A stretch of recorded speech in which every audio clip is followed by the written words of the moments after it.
হাকিমিন রব্বে কায়নাতের আলিশান দরবারে শুকরগুজার হচ্ছি, যিনি অত্যন্ত মহব্বত করে ভালোবেসে দুনিয়ার সমস্ত ঝামেলা থেকে পার করে আল্লাহ পাক আমাদেরকে জান্নাতি পরিবেশে জান্নাতি মজলিসে আমাদেরকে বসার সুযোগ করে দিয়েছেন।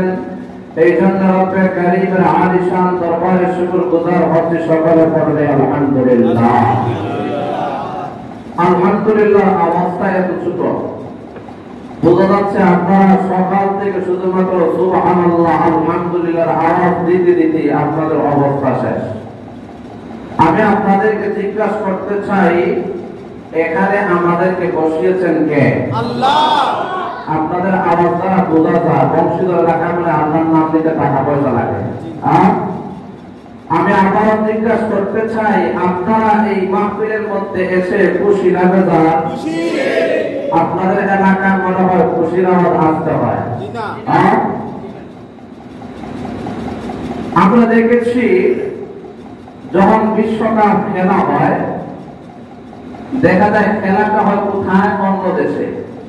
আর যুবক বাংলাদেশে বসে টিভির সামনে যখন ওদেশের গোল হয় তখন সে কি বলে? যখন দুই মাসের ভিতর দিয়ে ফুটবলটা ঢুকানো হয় আপনারা কি বলেন? তখন আসতে পান না জোরে পান? এই সময় বসে থাকে। দেখা যায় অন্য দেশে খেলা হয় আর বাংলাদেশে টিভির সামনে সে লাফায় জোরে গোল বলে। বোঝা গেল খেলার প্রতি তার আলাদা একটা আকর্ষণ আছে। আওয়াজ দেবেন আরো জোরে পান, আলাদা তার একটা আকর্ষণ আছে। বিদায় সে গোল আসতে বলে না জোরে বলে? এই মাহফিলের মধ্যে বসে আমরা খুশি না বেজার? আল্লাহকে রাজি এবং খুশি করার উদ্দেশ্যে সকলে পড়লে আলহামদুলিল্লাহ, মাশাআল্লাহ। এই আওয়াজটা দরকার। আর আওয়াজ কেন দিবেন না? বর্তমান সময়ে যদি আমরা সমস্ত পৃথিবীকে নিয়ে পর্যালোচনা করি তাহলে দেখা যাবে সমস্ত পৃথিবীর বেঈমান খ্রিস্টান বৌদ্ধ নাসারা যারা রয়েছে একই প্ল্যাটফর্মের ভিতরে চলে আসছে কিভাবে এই পৃথিবী থেকে ইসলাম এবং মুসলমানদেরকে উঠানো যায়। আওয়াজ কেমন ঠিক? ঠিক কিনা? এই সমস্ত মুসলমানরা চাচ্ছে কিভাবে মুসলমান, এই সমস্ত ইহুদিরা চাচ্ছে, বেঈমানদের চাচ্ছে কিভাবে এই দেশ থেকে ইসলামকে ওঠানো যায়, কিভাবে এই দেশ থেকে কোরআনকে ওঠানো যায়, কিভাবে মুসলমানদের মারকাজ মাদ্রাসাগুলোকে বন্ধ করা যায়, মুসলমানদের মারকাজ মসজিদগুলোকে বন্ধ করা যায়। ওই সমস্ত বাতিলদেরকে জানিয়ে দেওয়ার সময়ের দাবি হলো আমরা মুসলমান, আমরা মুসলমান, এক আল্লাহ ছাড়া কাউকে, আরো এক আল্লাহ ছাড়া আর কাউকে ভয় করে না। মুসলমানের এই দেহের মধ্যে যতদিন পর্যন্ত এক ফোঁটা রক্ত থাকবে, কোন নাস্তিক, কোন বেঈমান, কোন সেকুলার ইসলাম নিয়ে কটাক্ষ করবে, কোন বেঈমান মসজিদ বন্ধ করে দেওয়ার পরে তারা ছাড়াবে, কোন বেঈমান মাদ্রাসা বন্ধ করে দেওয়ার পরে তারা ছাড়াবে, কোন বেঈমান কোরআন নিয়ে কটূক্তি করবে, কোন বেঈমান মসজিদ মাদ্রাসা নিয়ে কটূক্তি করবে, মুসলমান ঘরে বসে থাকবে না। কথা বলেন ঠিক কিনা? এই জন্য মুহতারাম হাজিরিন, আমরা আর বসলে হবে না। আপনারা দেখেছেন আমরা যদি সজাগ থাকি তাহলে ইনশাআল্লাহ বাতিলরা আমাদের কাছ থেকে পালাতে বাধ্য হবে। কথা বলেন ঠিক কিনা? আপনারা দেখেছেন সোশ্যাল মিডিয়ায় কিছুদিন আগে, আপনারা ভারতবর্ষে দেখেছেন এরপর কুলাঙ্গাররা আসছিল, উগ্রবাদী হিন্দুরা আসছিল আমাদের ভোট মুসকানের ইজ্জত লুণ্ঠন করার জন্য, মুসলমানকে অপমান করার জন্য। তিনি যখন এই পর্দা করে বোরকা পরে যখন তিনি ভার্সিটিতে গিয়েছিলেন তখন উগ্রবাদী হিন্দুরা আমার এই ভোরের ইজ্জত লুণ্ঠন করার জন্য যখন সামনে দিকে অগ্রসর হয়, শুধুমাত্র সে আল্লাহু আকবারের ধ্বনি দিয়েছিল। এক আল্লাহু আকবারের আওয়াজে সমস্ত বিশ্বকে প্রকম্পিত করে তুলেছে। কথা বলেন ঠিক কিনা? আমরা এখনো যদি এই আওয়াজ দিতে পারি যেভাবে শাহজালাল রহমাতুল্লাহ তাআলা আলাইহি আল্লাহু আকবারের ধ্বনিতে গর্ববিন্দের রাত ৭৫ হয়ে গিয়েছিল।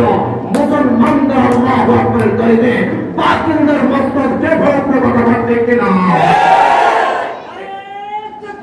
আল্লাহু আকবার ইসলাম জিন্দাবাদ জিন্দাবাদ চাচালের তলোয়ার রশিদের তাকবীর চাচালের তলোয়ার রশিদের তাকবীর কোরআনের তলোয়ার রশিদের তাকবীর তাকবীর মুহতারাম হাজিরিন, আমি আপনাদেরকে আরেকটি কথা স্মরণ করে দিতে চাই। যুগে যুগে কিন্তু বাতিল, যুগে যুগে কিন্তু নাস্তিকদের আগমন ঘটবে। এই সমস্ত নাস্তিকদের মোকাবেলা করা আমাদের ইমানের দায়িত্ব। কথা বলছে কিনা?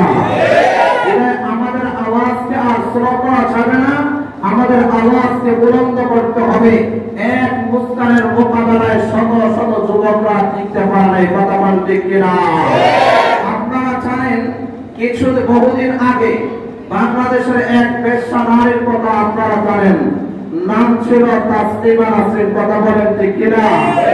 এই তাসলিমা নাসরিন বলেছিল মহান আল্লাহ রাব্বুল আলামিন নাকি পবিত্র কোরআনে কারীমের মধ্যে পর্দার বিধান দিয়ে নারী জাতির উপর জুলুম করেছেন।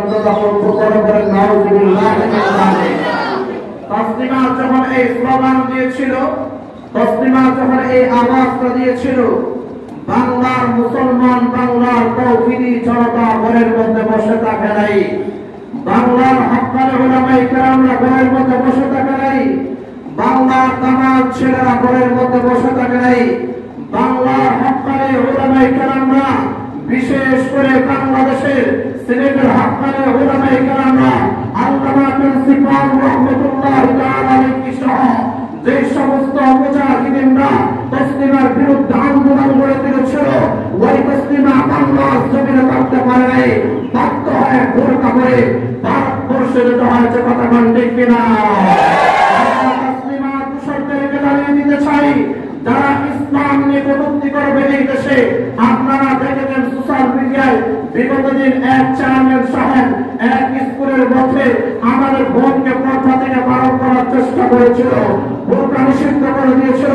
শেষ পর্যন্ত তাওহীদি জনতার বিক্ষোভের মোকাবেলায়, তাওহীদি জনতার প্রতিবাদের মোকাবেলায় বাধ্য হয়ে চেয়ারম্যান সাহেব ক্ষমা চাইতে হয়েছে। কথা বলেন ঠিক কিনা?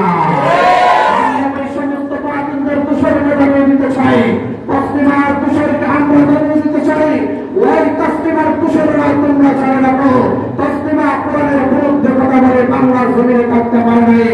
তাসলিমা বোরকার কথার বিরুদ্ধে কথা বলে বাংলার জমিনে থাকতে পারে নাই। তাসলিমার তুষারদেরকে আমরা জানিয়ে দিতে চাই, ওই দিন বেশি দূরে নয় যেদিন তাসলিমা বোরকার বিরুদ্ধে কথা বলেছিল, বাংলার তৌহিদি জনতা ভারতবর্ষ পাঠিয়ে দিয়েছে। তারা আজ বোরকার বিরুদ্ধে কথা বলবে, বাংলাদেশে তাদের ঠাই হবে না, বাংলাদেশে ঠাই হবে না। কথা বলতে কিনা? এই জন্য আমার পরে ভাইরা, আমরা আর বসে থাকলে হবে না, আমাদের সজাগ দৃষ্টি দিতে হবে। যতক্ষণ আলোচনা চলবে বসে থাকতে পারবেন তো ইনশাআল্লাহ?